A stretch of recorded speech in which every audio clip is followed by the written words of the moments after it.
While many consider autumn to be the best time of year, for many of us, it's also the time of year when we tend to give up. We let our standards slip and we think to ourselves, oh, I'll just pick it up and become better when the new year happens. And that's why everyone is talking about their winter arc.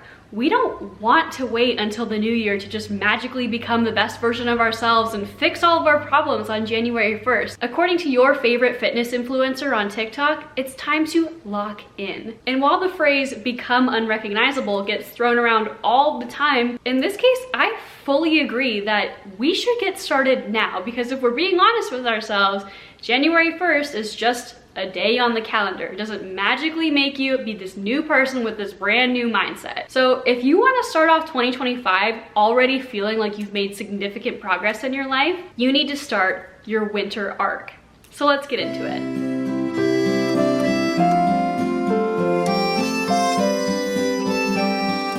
If you happen to be new on this channel, hi, my name is Caitlin. I am a feminine energy, manifestation, and inner work coach, and I am here to help you become the best version of yourself. My number one goal is to help you level up your life in every single area. So if that sounds interesting to you, please feel free to click the subscribe button down below. And if you want to book one-on-one coaching with me or check out my workbooks on how to manifest anything you want from start to finish, the links for all of those things will be in the description down below. I also have a completely free inner work foundations guide to help you regulate your emotions, reprogram your triggers, and crush your limiting beliefs. So let's talk about the winter arc. I think this trend is so interesting because a lot of people are actually kind of hating on it. I've seen lots of sentiments online that this is stupid, like why do we have to name everything now? And here's the thing, I will never bash a self-improvement trend, but what I do have a problem with is that all of these different self-improvement trends never talk about how to do things sustainably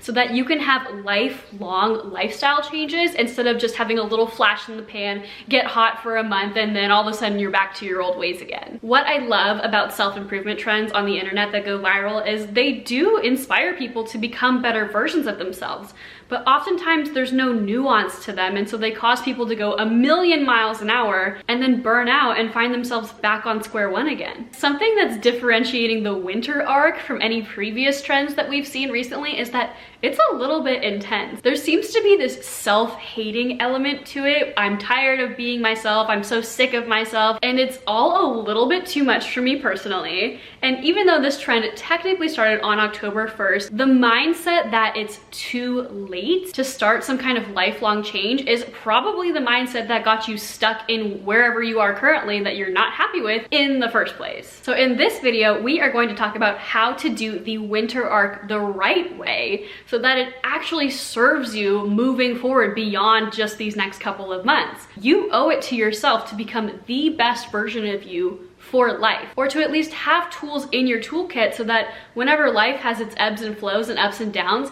when you're at a lower point, you know how to self-regulate and get back on track with minimal frustration. So how can we do the winter arc the right way? Slow, sustainable changes will actually impact your life way more than going super, super extreme and completely doing a lifestyle 180. If you're gonna go super hard for 3 months, and then once the 3 months are over, just say, oh, look, I'm hot now, I feel great now, I'm just gonna go back to the way things were, then you're never gonna have lifelong change. I also want to point out that whenever it comes to any lifestyle improvements or changes that you wanna undertake, make sure that you're doing it to become the best version of you, not somebody else. This can be aesthetically.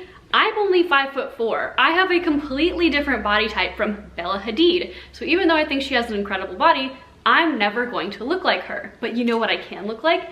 I can look like the best version of me. I can feel like the best version of me, and you can do the same. So now we're gonna break down the 6 things you are going to do today to feel and look unrecognizable on January 1st. When it comes to workouts, I cannot stress this enough. As someone who has tried every workout under the sun and seen 0 progress, the best workout routine for you is one that you love. You need to move your body in a way that feels good. good. So if everyone on TikTok is saying, oh, you have to lift heavy and you have to run and you have to do treadmill workouts and you have to do this thing and that thing, but none of those things are appealing to you, you're never gonna stick with something you hate. It is fundamentally ingrained into our brains as humans to not feel incentivized to do things that we're not excited about, to do things that make us feel bad. Are you gonna become unrecognizable? Is that your goal? So if for you, lifting 6 days a week is not the move, what makes you excited to get out of bed or to rush to the gym after work? Is it yoga? Is it Pilates? Is it going for a hot girl walk? Is it a dance class? Is it some kind of high intensity workout class? And before you know it, you are going to feel better and look better. The second thing that will be an absolute game changer for the way you look and feel is cutting out ultra processed food. Now I'm gonna put a graph or a chart or something visual here on the screen to explain the difference between whole foods and ultra processed foods, because these days there is an entire range for what our food can be. I need you to know, as someone who used to actually be a buyer for a department store of food, I was literally tasked with testing out food from ultra processed food companies, deciding which flavors should go on the shelf, and then putting together spreadsheets so that the flavors would end up in stores. These foods are designed to get you addicted to them. It is not your fault that you cannot stop craving the McDonald's, the Frito-Lay products, the Hershey's products. It is designed that way so that you are constantly craving them. So as someone who used to be full-blown addicted to ultra-processed foods, I was eating multiple Snickers bars a day. I was eating multiple bags of chips every single day. I could eat an entire pizza on my own and still not feel satisfied. I know what it's like to be there. And so many people on TikTok and on Instagram or just all over social media that are doing this winter arc are just putting no processed food. That is a recipe for failure if you are addicted to fast foods right now. And I'm saying this with all of my heart as someone who has been through this. Do this gradually. Maybe your first step is simply, all I'm going to do is cut out soda. Do not try to suddenly eat clean, cut your portions way down, work out like you've never worked out before, because you are not gonna last 48 hours. The key here is slow, gradual changes. And if it's possible for me, it is possible for you, but you must take baby steps. The third thing you are going to do to massively up-level your life is you are going to limit your screen time. And I know that everyone and their mother says this, but your brain will feel so much better when it is not constantly taking in massive amounts of information. And there's actually research studies to back this up. I don't remember where it was that I first heard this in an interview with like a psychiatrist or a doctor. The human brain is quite literally not designed to take in as much dopamine as it takes in when you are getting dopamine hits by constantly doom scrolling on social media. Once you stop doing that and you touch grass and you get back to reality, it is actually remarkable how much your mood, your brain, everything is going to feel so much better. But just like the ultra processed food example, these apps are meant to get you addicted to them. And so if you try to just quit cold turkey, it's like you're gonna be having withdrawals. I'm not here to blame and shame you. It is possible to cut your screen time down. I used to be a 13 hours a day screen time girl. Cut it down a little tiny bit each day until before you know it, you're at a much smaller amount of screen time. Something that is also super helpful in this regard is replacing your screen time with other activities you enjoy that do not have screen time involved. And yes, that sounds easier said than done, but the extra tip I want to give you here is try to think back to what were your favorite activities to do as a kid that did not involve screen time. December of last year, I had some pretty high screen time numbers. Not my worst I've ever been, but pretty high. But then my friend reintroduced me to reading through reading ACOTAR for the first time. Reading is something I used to be completely obsessed with as a child. And so reconnecting with that hobby years later is something that I now find just as addicting, if not more addicting than being on my phone, because it makes my brain feel so much better. So what did you enjoy to do as a kid? Did you like going to the park? Did you like going outside? Try reconnecting to things like having fun in the kitchen or making crafts, and I promise you, your mood and emotions will start to feel so much more regulated, and you'll actually be out there living your life instead of watching other people live theirs. Don't you want to be someone who's creating your dream life and not just consuming the lives of others? The fourth thing that you are going to do is you are going to do some inner work. I have an entire playlist on my channel dedicated to different types of inner work, and I am regularly adding to it. I have a completely free guide on how to do the basics of inner work for yourself. But when I say inner work, what inner work is in a nutshell is it's deconstructing traumas, trapped emotions, limiting beliefs, things that are no longer serving you, and then reconstructing yourself as the best version of you with new empowering beliefs, new empowering stories that you're telling yourself, new goals, new ways of manifesting. The minimum inner work that I'm gonna have you do over these next few months is release trapped emotions and overcome your triggers. Releasing trapped emotions and no longer allowing your mood to be dictated by the whims of others and the actions of others is so liberating, and it puts the focus of your life back on you, where it should be. So please do yourself a favor and do some inner work. Tip number 6 is you are going to get your freaking 8 hours of sleep. The importance of rest and sleep cannot be overstated. Just like how not scrolling on social media as much anymore resets your brain, getting 8 hours of sleep a night resets your brain in ways that I cannot even describe. I know what it's like to be go, go, go. I can only get 6 hours, so that way I have time to watch my show, and that way I have time to scroll social media. The quality of your life and the need to get dopamine hits from things like food and social media will drastically decrease once you start getting enough sleep. Do you see how it's all connected? It's all connected. Once you start taking care of your mindset, taking care of your mental health, taking care of your sleep, getting your rest, eating healthy foods, feeling like the best version of yourself, you will no longer feel the need to partake in these vices like endless social media scrolling, endlessly trying to get dopamine hits, because your body will be naturally regulating itself. It's not going to be a, no pun intended, overnight change. The first thing I'm gonna ask you to do is wake up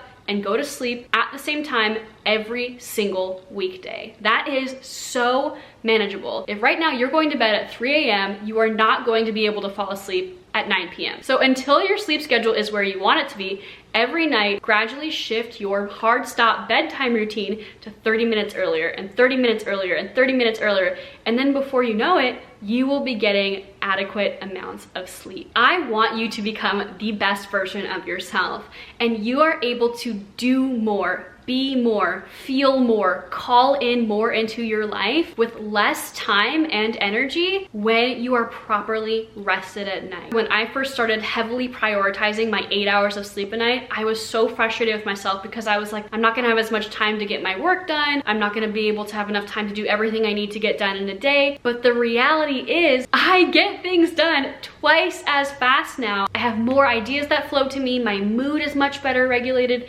because I prioritize that sleep. The sixth and final tip that I have for you kind of ties all of this together, and that is to establish your best morning and nighttime routines. The best routines are ones that you actually can manage. An 11-step skincare routine might sound great in theory, but if you can only motivate yourself to do it once a week, it's not going to be very effective, is it? There's so much discourse online about you need to meditate, and you need to do face masks, and you need to drink this tea, and you need to do these affirmations, and you need to do this workout, and you need to rise at this time because the sun's rising and it's better. I don't care. I don't care. I know what my routine is that works best for me. The best routine for you is going to be tailored to you. It's going to be tailored to what you enjoy. Do it one small change at a time. You are not going to be able to wake up tomorrow and suddenly become a meditation and yoga master if you've never done it before, and suddenly you are always going to have your meals prepped, and suddenly you're always going to have enough time to do your hair in the morning. It's just not going to be an overnight switch like that. So any change that you make to your routines, it needs to be done one small revamp at a time. And something else that no one talks about when it comes to routines is it takes a lot of trial and error. I have made 2024 the year of figuring out my best routine for me. It's October. I finally have my best routine for morning and nighttime, and it's taken me 10 months to get here. If you feel completely lost on what a good routine is for you, a little bonus tip that I want to throw in here is you might want to research your human design. If you're unfamiliar with human design, it's basically a all-encompassing personality, energy type test, and it tells you how your energy functions best. Finding out what my human design was and having a coach work with me through figuring out how my energy operates, how I'm most excited, how I can stay motivated, how I can manifest, how I can go after my goals the best, what my life mission is supposed to be, what my life path means. If you need someone to help you through all of that, I'm a human design coach. And so if you want to, feel free to book a reading with me. You walk away from my human design readings with a completely personalized, almost 80-page guide all about how your energy functions, how you're gonna make it through the day best, how you can be the best version of yourself. Learning my human design was a complete game changer for me. I wake up excited every day. I have so much more energy. I am able to get so much more done. Now that I know my human design, I truly have created more in the last 6 months for myself than I have in like probably the last 6 years before that. So if you're interested in finding out your human design and how it relates to creating your best routines and just overall living your best life for life, feel free to book a reading with me. The link is down below. It is like having a roadmap or a blueprint for how to live your life. It is invaluable, I promise. If you need a little bit of extra motivation aside from just this video, I would highly recommend the book Atomic Habits. It will be linked in the description down below. Yes, this book gets talked about a lot because it is that good. I read it once when I was at the lowest point in my life, and honestly, this book was the only thing that could motivate me to get out of bed when I was in such a deep slump. I recently reread it so I could refine what was going on with developing my best morning routine. It completely reshaped my mindset. It is a book that you get so much value out of, and it's self-development and habit building explained in a way that actually makes sense, backed up by science, and it truly is just such incredible, actionable advice that, just like everything else in this video, is small, it's sustainable, and it's designed to help you succeed. So I would highly, highly, highly recommend picking up this book if you don't have it already. It is a game changer. So as always, we are gonna end off this video with some journal prompts. What is your body begging you for so that it can feel its best? What changes do you crave right now so that you can reach your next level? If you could only make one change today and stick with it, what would transform your life the most? As always, thank you so much for watching until the end of this video. I really appreciate you guys being here. I so desire for every woman to feel absolutely incredible because we all deserve it. We all deserve to feel incredible. We deserve to create our dream lives. We deserve to create the realities that we've always desired. And that power is absolutely within your control. If you enjoyed this video and you like the vibe here on this channel, please feel free to subscribe down below or follow me over on my Instagram at Mahina, where I really focus heavily on just straight up leveling up your life content. Or feel free to follow me over on my TikTok, where yes, I focus on leveling up content, but I also post additional content over on my TikTok breaking down the feminine energy traits from different movie characters, TV show characters, book characters. It's a lot of fun over there. So I'm wishing you so much success on your winter arc. You can do this. You are absolutely capable of becoming the best version of you by having these little sustainable tweaks, because before you know it, all of them add up and you will become unrecognizable. And I cannot wait for that for you. You deserve it. All right, I'll see you on the next one and have a good day. Bye.